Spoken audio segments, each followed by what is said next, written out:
vous relooker chez Luminel. Salon de beauté Luminel vous présente le journal. Luminel, osez être la plus belle.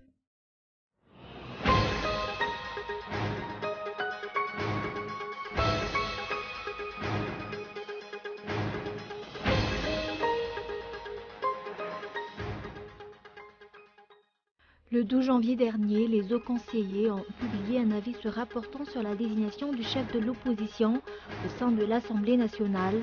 Ils ont affirmé que des textes réglementaires doivent être pris dans les meilleurs délais pour combler les lacunes de la loi sur l'opposition. Jusqu'à maintenant, cet avis de la Cour d'Ambouda demeure flou. La HCC renvoie la balle à l'exécutif.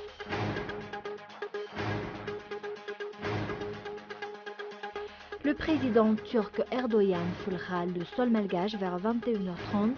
Jusqu'à maintenant, le principal objet de cette visite demeure flou pour la population malgache. La conférence d'Astana s'est achevée sur une déclaration commune. Tous s'accordent notamment sur la nécessité d'une solution politique. Un contrôle tripartite de cessez-le-feu a été décidé. Les insurgés se sont opposés à ce communiqué final.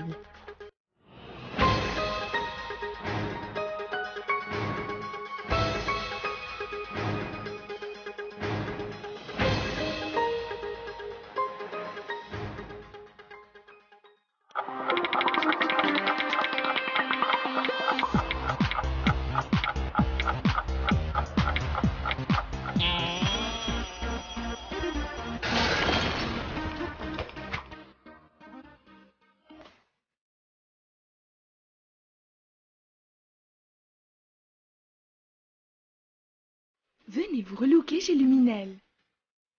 Luminel, coiffure tendance, extension cheveux, coloration, lissage brésilien, maquillage, extension cils,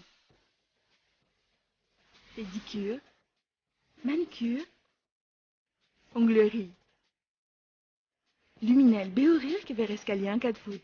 L'Avant Center, 4e étage, box 418. Luminel, osez être la plus belle.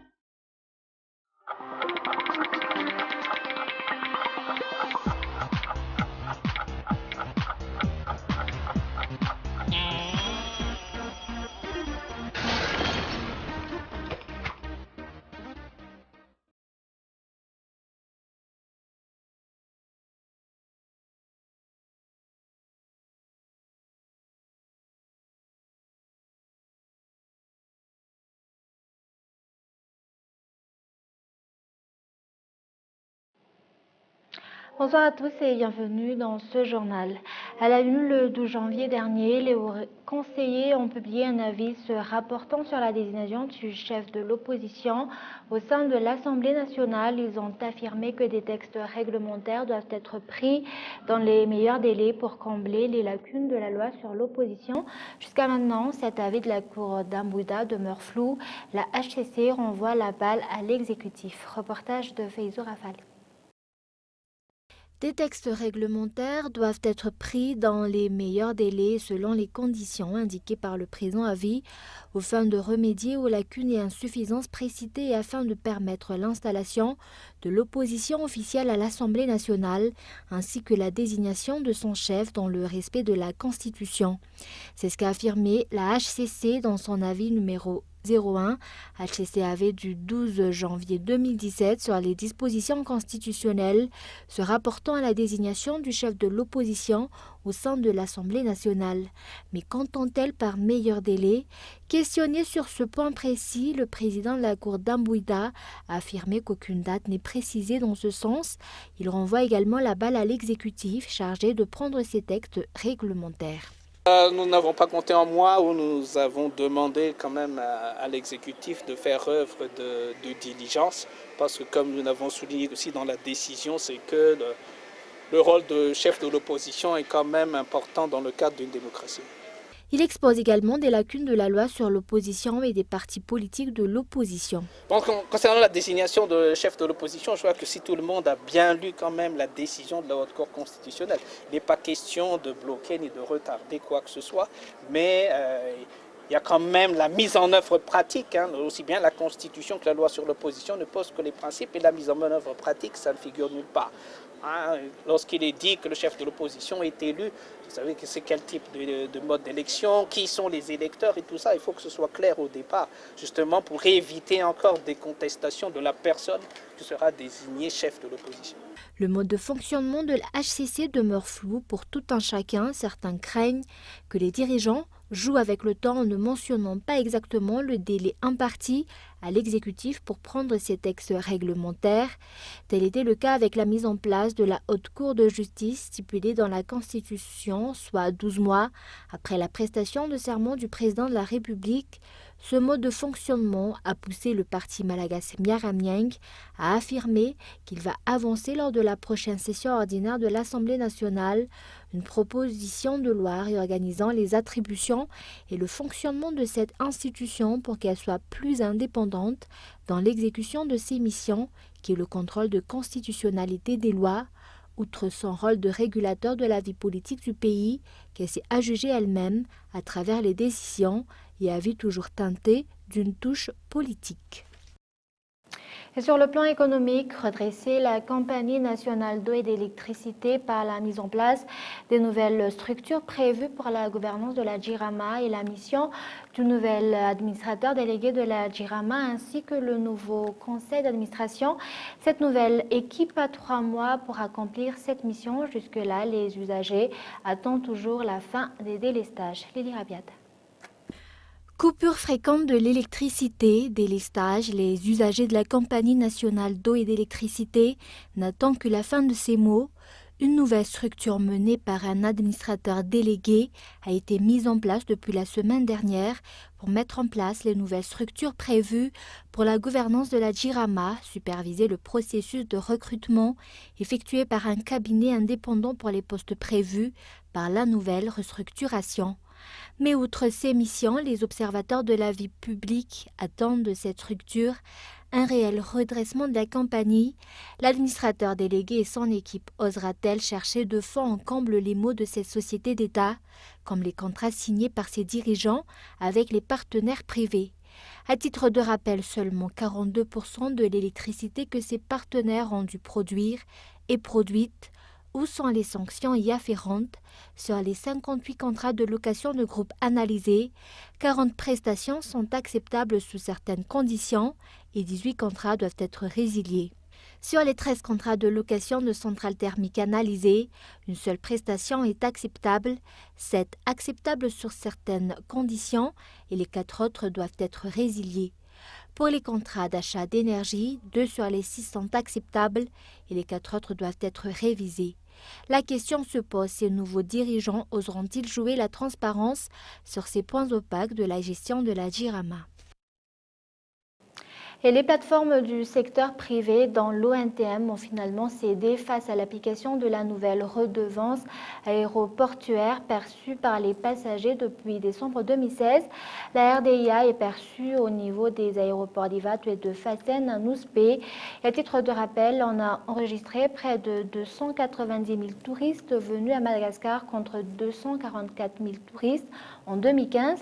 La relance définitive du tourisme à Madagascar est devenue alors l'unique objectif de l'Office national du tourisme de Madagascar et du ministère du tourisme cette année. Écoutons les explications.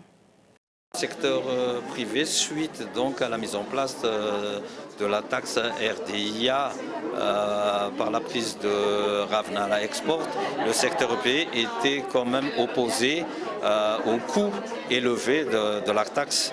Après discussion et échange avec le consortium que compose le Ravnala Airport, et après leur explication comme quoi ce coût est dû surtout, pas seulement parce qu'ils vont rénover, réhabiliter l'aéroport de Nouchibé et de Ivat, mais aussi sur la réhabilitation carrément de la piste d'atterrissage. Et c'est la réhabilitation de la piste d'atterrissage qui coûte énormément cher et qui les a obligés un petit peu à réévaluer donc le coût de cette taxe et qui a donné donc ce coût qui est à notre humble avis en tant que secteur privé un peu excessif. Actualité sociale, le commissariat de sécurité publique de Bessalimp a été détruit par une foule en colère hier en fin d'après-midi. La raison, la population locale a exigé une vindicte populaire sur un présumé assassin gardé à vue dans le commissariat. Celui-ci a perdu la vie dans cette attaque ainsi qu'un autre homme également gardé à vue. Les cas de vindicte populaire se multiplient ces derniers temps et après le cas de la commune rurale de Namur-Namanandaj, voilà que le commissariat de Bessalimp en paie les frais. Mais également dans l'actualité de ce jour, le président turc Erdogan foulera le sol malgache vers 21h30. Jusqu'à maintenant, le principal objet de cette visite demeure flou pour la population malgache. Reportage. D'ici quelques instants, le président turc Erdogan foulera le tarmac de l'aéroport international d'Ivat. Cela fait plusieurs semaines que cette visite est connue de tous, mais le principal objet de cette visite diplomatique d'une importance particulière demeure flou pour le citoyen lambda. L'Edistio Gutgut, les informations sur cette visite. Selon une communication de la présidence de la République, cette visite durera 2, dont le plus important aura lieu demain. Outre les rencontres au Palais Diavelou, une réunion bilatérale et une signature de convention, une conférence de presse aura lieu vers 10h15. Mais aucune communication sur la teneur de la dite convention n'a été émise. Par ailleurs, une remise de distinction honorifique se déroulera vers la fin de la soirée et selon les informations recueillies auprès du ministère des Affaires étrangères, un forum économique sous l'égide des 2 présidents aura lieu demain au CCI Ivat. Mais pour les observateurs avertis de la vie publique et politique, la Turquie effectue une vraie offensive diplomatique à Madagascar à travers cette visite de son président. Ces relations diplomatiques pourraient être effectuées par son ambassadeur en poste dans le pays ou bien par le ministre des Affaires étrangères turc. Ces observateurs craignent que la vraie raison de cette visite présidentielle est de mettre en place une politique migratoire entre les 2 pays. Il s'agit de faire de Madagascar une nouvelle terre d'accueil pour les immigrés qui passent par la Turquie pour rejoindre l'Europe, mais qui ont refoulé par les pays membres de l'Union européenne. Faut-il rappeler qu'il y a une liaison aérienne directe entre Ankara et Antananarivo? Madagascar est-elle prête pour accueillir un grand nombre d'immigrés africains, surtout sur le plan du choc culturel? La visite prochaine du cardinal Pietro Parolin jeudi prochain est-elle également le fruit du hasard? Et avant de passer aux actualités internationales, hier soir vers 21h, un dépôt de produits chimiques à Mbouibo a pris feu. Une réaction ensuite de produits chimiques est à l'origine de l'incendie. Les habitants aux alentours craignent pour leur santé à cause de la colonne de fumée toxique dégagée par l'incendie. Les quartiers de Manchsout, Alatamat, Yambourpout et Manjambir sont également touchés par cette fumée. Les enquêtes se poursuivent pour connaître les vraies raisons de cet incendie. Nous passons aux actualités internationales. La conférence d'Astana s'est achevée sur une déclaration commune. Tous s'accordent notamment sur la nécessité d'une solution politique. Un contrôle tripartite de cessez-le-feu a été décidé et les insurgés se sont opposés à ce communiqué final. Reportage de France 24. Ils se félicitent, car la Russie, la Turquie et l'Iran ont réussi à se mettre d'accord. Ils veulent un mécanisme pour superviser le cessez-le-feu en Syrie. Mais pour les rebelles, encore faudrait-il qu'un cessez-le-feu soit en vigueur.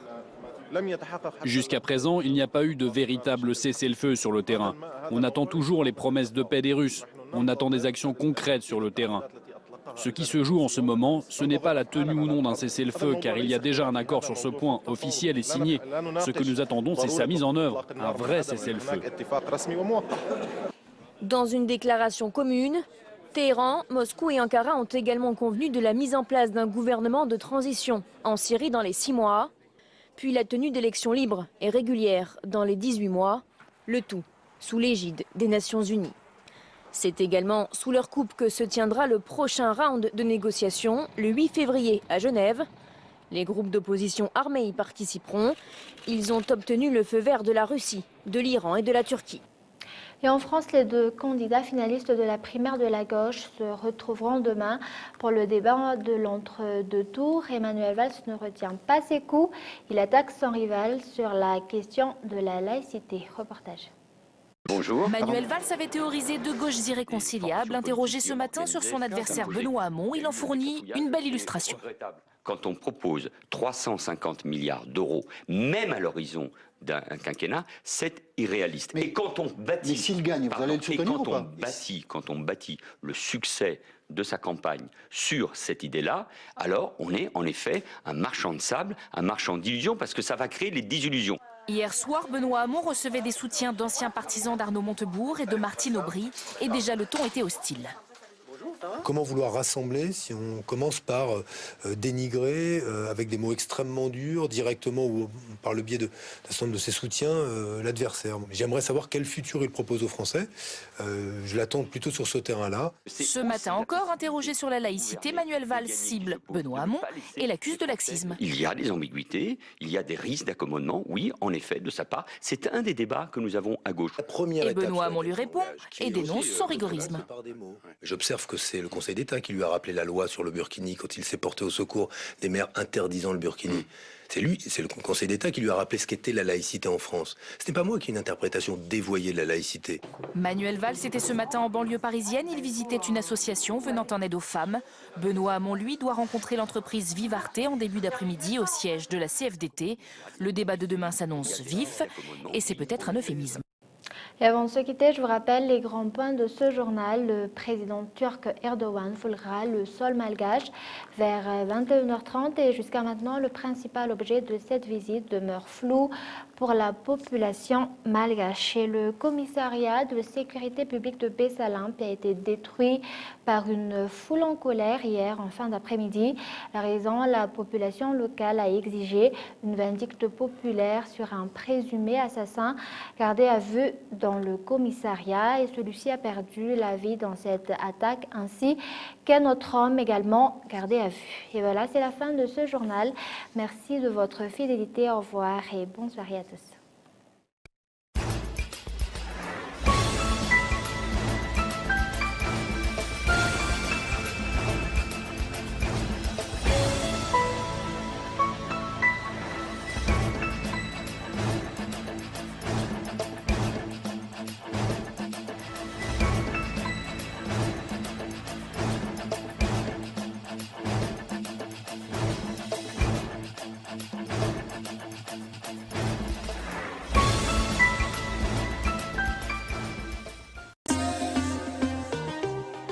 Venez vous relooker chez Luminel. Le journal vous a été présenté par Salon de beauté Luminel. Luminel, osez être la plus belle.